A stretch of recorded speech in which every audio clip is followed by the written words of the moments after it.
You're tuning into Black and White Sports on YouTube. The no-holds-barred truth on sports.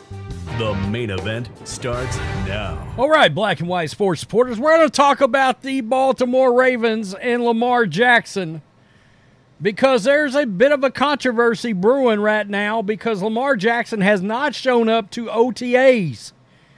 And it's already cost him an enormous amount of money.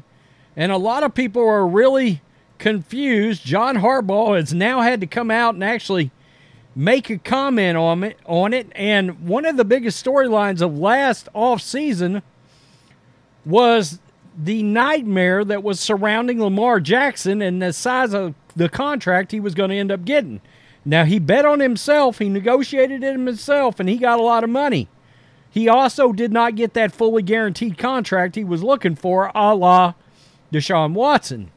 He got a 5-year, $260 million contract with $185 million in total guarantees.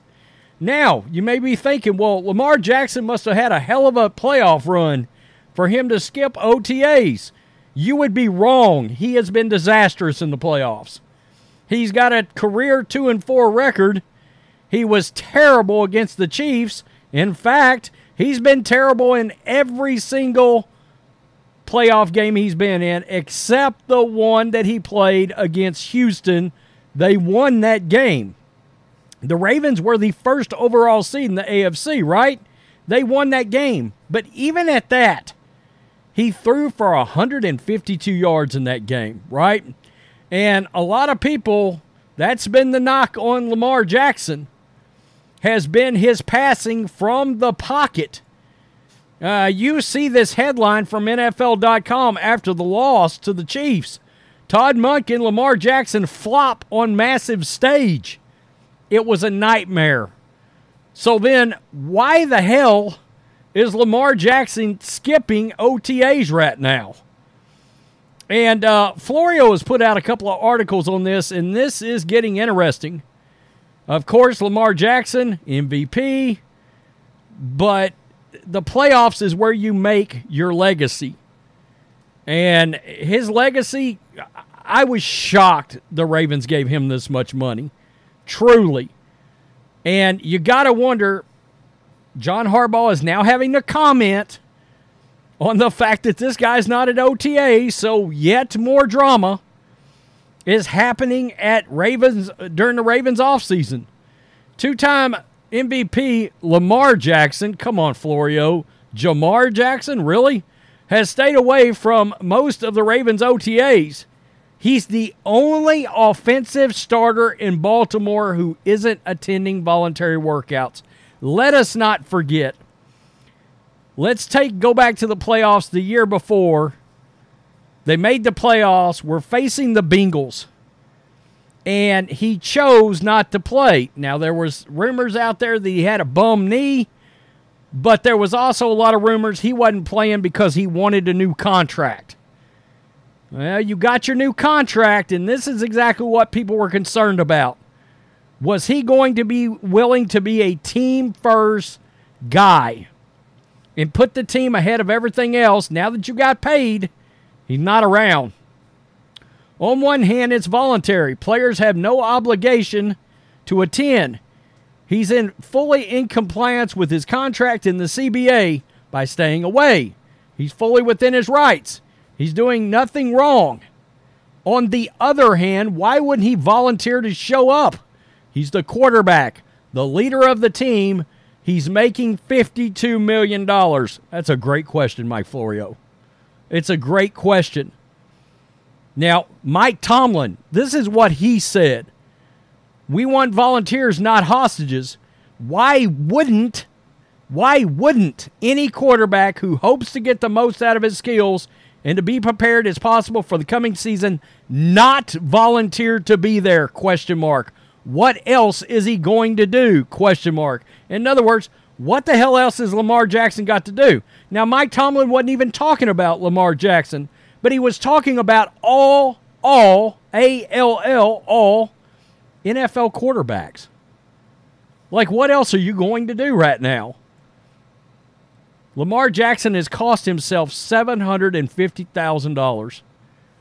Nobody knows exactly what the hell's going on here. Seriously. Lamar Jackson presumably has a good reason for not being at OTAs. There's another good reason to have to not be there. Here's another reason for Jackson to have a good reason to not be there. On a closer review of his 2023 contract, Jackson has an annual offseason workout bonus of $750,000.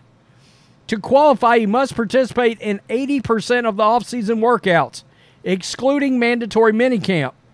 He has already missed too many workouts, we're told, to earn the $750K.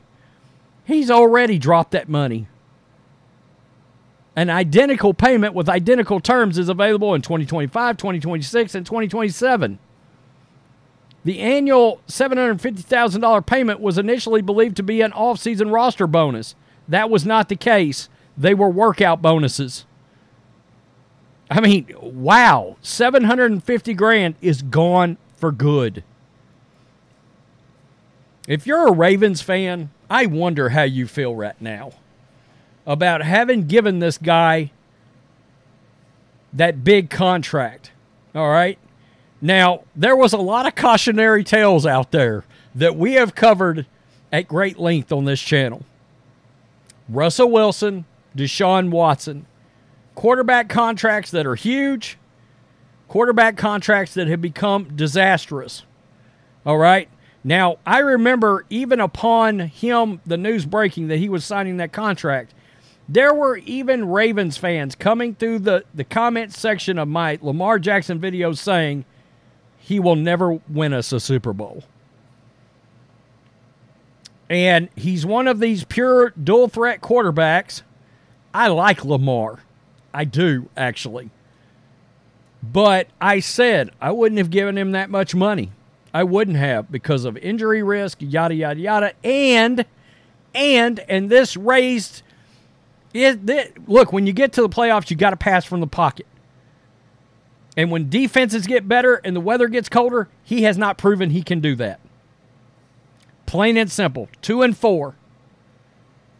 So you have given a massive, massive contract to a guy that's supposed to be the leader of the team. He's not at OTAs. He can't perform during the playoffs. As of yet, he's got to prove it. I don't give a damn about those MVPs during the regular season. Don't care. Don't care. There's a reason why Dan Marino is not considered a top 5 quarterback. Because if he just had one ring, one damn ring, he would be a top 5 quarterback because that was how elite and all-time Dan Marino's talent was. What is Lamar Jackson doing? This is not exactly the example that you're looking to set for the rest of your team when every single other offensive dude that is capable and healthy enough to show has shown up. This contract could end up being an epic disaster. An epic disaster. And in case you're wondering, John Harbaugh did comment on this, and I'm not going to share the screen. I'll just read it. It's just this time of the year. It's voluntary time. It's not really something that we comment on. We can't. See, they can't say nothing here because of that quote-unquote voluntary. And it's just that time of the year. So I can't speak for anybody that's not here. I pretty much know the different reason guys weren't here most of the time, but not always. Nobody's required to call you, to tell you exactly what's going on, so I'm not really specifically going to comment on anybody that way. But the guys who were here were great, flying around, and those guys, we had a great time coaching. John Harbaugh took some very veiled shots in the direction of Lamar Jackson when that contract situation was happening. I want you to think about the family here. Harbaugh, Jim, John, Jack, the dad, very old school, very hard nosed. Do you think John Harbaugh is happy right now with his leader of his team not being around at 5 years, $260 million, $185 guaranteed. There's no way. He's got to be furious inside. Wow. Tell me what you think, black and white sports supporters. Hit subscribe. Here we are. Another offseason. New Lamar Jackson controversy. I'm not making these videos about any other these other quarterbacks. Aaron Rodgers showed up for the Jets with a bad will. Peace. I'm out. Till next time. Thanks for watching the show. Be sure to like, comment, and subscribe. Be sure to tune in next time on Black and White Sports.